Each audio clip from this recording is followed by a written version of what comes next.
साथियों नमस्कार, स्वागत है आपका हमारे YouTube channel mission school education में। आज हम बात करेंगे प्रयास पुस्तिका के प्रोजेक्ट नंबर 9 के बारे में। हमारा घर हमारा विद्यालय हमारी किताब का टाइटल है।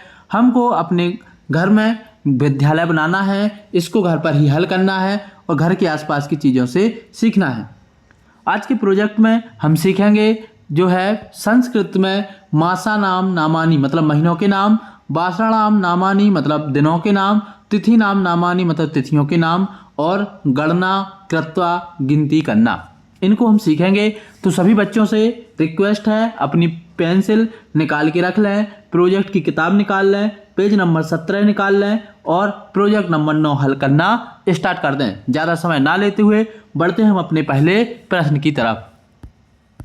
सभी बच्चों से रिक्वेस्ट है कि इस वीडियो को लाइक कर दें, साथ ही हमारे चैनल को सब्सक्राइब कर दें ताकि हमेशा आपको ऐसे ही वीडियो मिलते रहें। पहला हमारा प्रश्न है स्वपरिवारस्य वरिष्ठ जनानां पृष्ट्वा भारतीय मासानां नामानि वासराणां नामानि तिथि नाम नामानि लिखत। अपने परिवार के वरिष्ठ जनों से पूछ करके भारतीय महीने, बार तथा तिथियों के नाम लिखिए। बार मतलब होता है दिन, तो हमको अपने घर के बड़े लोगों से, दादाजी से, दादी जी से, मम्मी से, पापा से पूछ करके महीनों के नाम लिखने हैं। तो उनसे भी आप पूछ के लिख सकते हैं, नहीं तो मोबाइल की हेल्प से आप वीडियो में देख के लिख ही सकते हैं।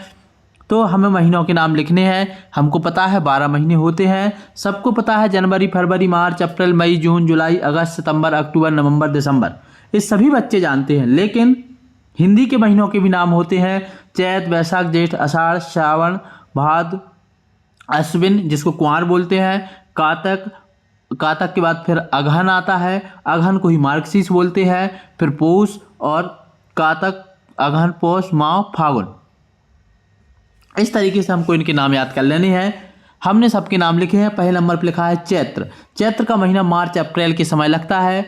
दूसरे महीने का नाम है बैसाख जो अप्रैल और मई के आसपास लगता है। तीसरा है ज्येष्ठ जो मई और जून में लगता है, अभी जो चल रहा है। इसके बाद आषाढ़ जून और जुलाई में लगता है। श्रवण जुलाई अगस्त में, श्रवण को सावन का महीना भी बोलते हैं। भाद्रपद अगस्त सितंबर में लगता है, इसी को भादों बोलते हैं। अश्विनी कहीं कहीं इसको कुंवार का महीना बोलते हैं, इस सितंबर अक्टूबर में लगता है। फिर आता है कातक, कार्तिक महीने में दीपावली होती है, अक्टूबर नवंबर में लगता है। कार्तिक के बाद आता है चैत, वैशाख, जेठ, आषाढ़, श्रावण, भादों, कुंवार, कातक, अगहन, तो मार्गशीर्ष इसी को अगहन भी बोलते हैं। फिर आता है पौष जिसको पूष का महीना भी बोलते हैं। फिर आता है माघ और फाल्गुन या फागुन, इस महीने में होली होती है। तो ये 12 महीनों के नाम हमने लिख लिए, आपको भी इनको देख करके लिख लेना है। वीडियो पसंद आए इसको लाइक कर लेना है, साथ ही हमारे चैनल को सब्सक्राइब कर लेना है। अगला हमारा प्रश्न है वासराणाम नामानि यथा सोमवासरः, मतलब हमको महीनों के नाम लिख के बाद अब दिनों के नाम लिखने हैं कि जो दिन होते हैं। इंग्लिश में सभी बच्चे जानते हैं Sunday, Monday, Tuesday, Wednesday, Thursday, Friday, Saturday. Hindi में सभी जानते हैं सोमवार, बुधवार, मंगलवार, सोमवार, मंगलवार, बुधवार, गुरुवार, शुक्रवार, शनिवार, रविवार। लेकिन संस्कृत में इनके नाम हमको नहीं पता होते हैं, तो हमको संस्कृत में इनके नाम लिखने हैं। जैसे सोमवार, सोमवार को बोलते हैं इंदुवासरः। मंगलवार, मंगलवार को बोलते हैं भौमवासरः। फिर आता है बुधवार, बुधवार को बोलते हैं सौम्यवासरः। फिर आता है गुरुवार, गुरुवार को बोलते हैं बृहस्पतिवासरः। फिर आता है शुक्रवार, शुक्रवार को बोलते हैं भृगुवासरः। फिर आता है शनिवार, शनिवार को बोलते हैं स्थिरवासरः। फिर आता है रविवार, रविवार को बोलते हैं रविवासरः। इसको आपको लिख लेना है। इस तरीके से हमने 7 दिन के नाम लिख लिए। आप सभी से रिक्वेस्ट है कि यदि आपको 7 दिन के नाम समझ में आ गए हैं तो अंग्रेजी में 7 दिनों के नाम आप हमें कमेंट करके ज़रूर बताएं कि कौन कौन से अंग्रेजी महीने दिन होते हैं। अब हम बढ़ते हैं बच्चों अपने अगले प्रश्न की तरफ। हमारा आज का अगला प्रश्न है तिथि नाम नामानि लिखत। हमको तिथियों के नाम लिखने हैं।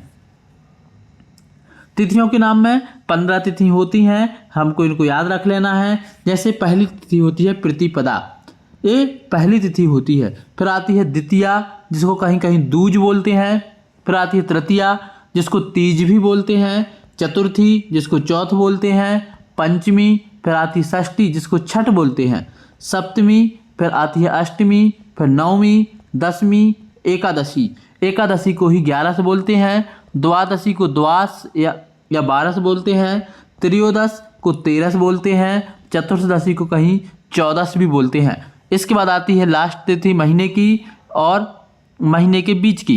तो जो दो पक्ष होते हैं, एक होता है कृष्ण पक्ष जिसको अंधेरी रात बोलते हैं, एक होता है शुक्ल पक्ष जिसमें उजेली रातें होती हैं। कृष्ण पक्ष की 15वीं तिथि को अमावस्या होती है और शुक्ल पक्ष की 15वीं तिथि को पूर्णिमा होती है।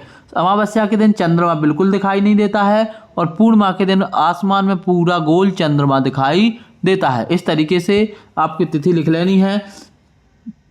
प्रतिपदा को कहीं कहीं प्रथमा ही बोलते हैं, तो प्रथमा, द्वितीय, तृतीय, चतुर्थी, पंचमी, षष्ठी, सप्तमी, अष्टमी, नवमी, दसवीं, एकादशी, द्वादशी, त्रयोदशी और चतुर्दशी। इसके बाद अमावस्या और पूर्णिमा। तो आपने पूरी तिथियों के नाम लिख लिए होंगे।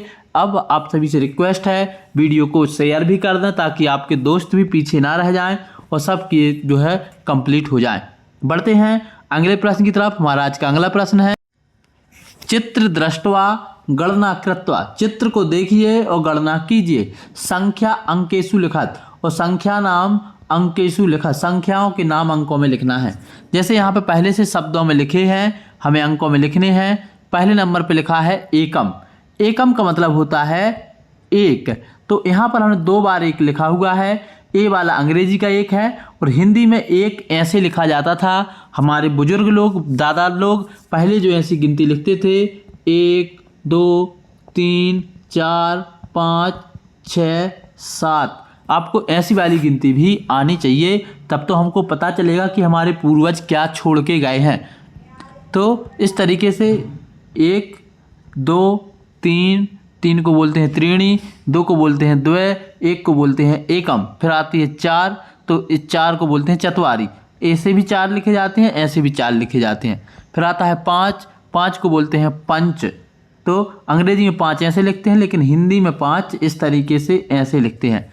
फिर आता है 6 को सट बोलते हैं, 7 को सप्त बोलते हैं, 8 को अष्ट बोलते हैं, 9 को 9 और 10 को 10 बोलते हैं। और इनको गिन करके लिखना है, 1 2 3 4 5 6 7 8 9 10। तो 10 है तो हमने 10 लिख दिया।